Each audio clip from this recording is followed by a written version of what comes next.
John Memmer, thanks for sitting down with TalkToDrivers.com. Thank you for having me. I appreciate the opportunity that y'all gave me to come and do this with y'all. Will you chase any points in 2008? We really don't plan to chase anything major. We're just going to try and run as much as possible.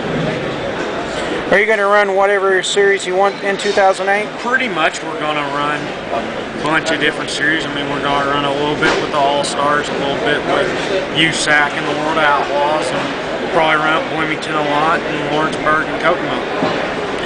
What do you hope your 2008 season holds for you? I hope it holds something like what John Stainborough had in 2006 and 2007, but that probably is not likely. I mean, I'd be content with a win or two. I'd just like to get my first win under my belt, but hopefully we can have at least 3 or 4 wins, hopefully 5. That'd be my goal, would be 5 wins. A bunch of top 5s and top 10s, but just be able to support myself racing week after week, support myself doing what I'm doing racing.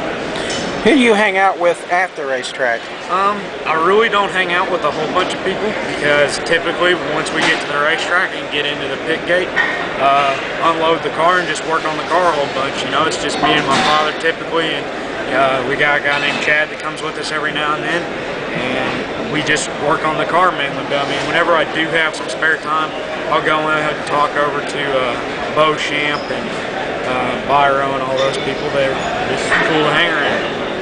The veterans, who do you go to for advice at the racetrack? First year racing, I went to Dick Briscoe a whole lot. We parked next to him at a lot of the races, and he'd been around the sport for a long time, and he still does. He knows a whole lot about the sport and what the cars do. And typically now we had a crew chief go with us the last 2.5, 3 months of the season, and went to him a whole lot for advice, and it was really great having him because I learned a whole lot from it. You know, just me and my dad, all I do was read books, and that's how I learned stuff about sprint cars, but having him around gave me a really good hands-on experience about what sprint cars are about. You took what looked like a real bad crash at Hopstad in September of '07, was it? It wasn't horrible. The worst part about it was being trapped inside the car for, I believe it was 8.5 minutes what somebody clocked it at.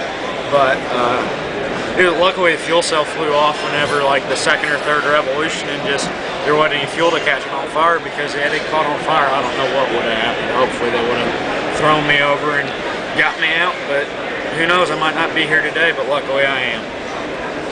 Who has taught you the most about racing? Whenever we first, in go-karts, I'd say Smith Brothers.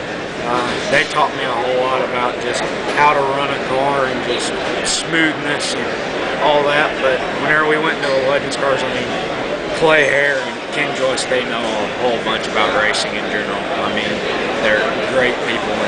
And with the sprint car deal, I mean, Tim Engler helped us get into it, and he's probably one of the smartest people I've ever met, general knowledge-wise.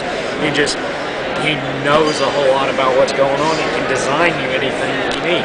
He's an extremely smart person about every type of racing in general.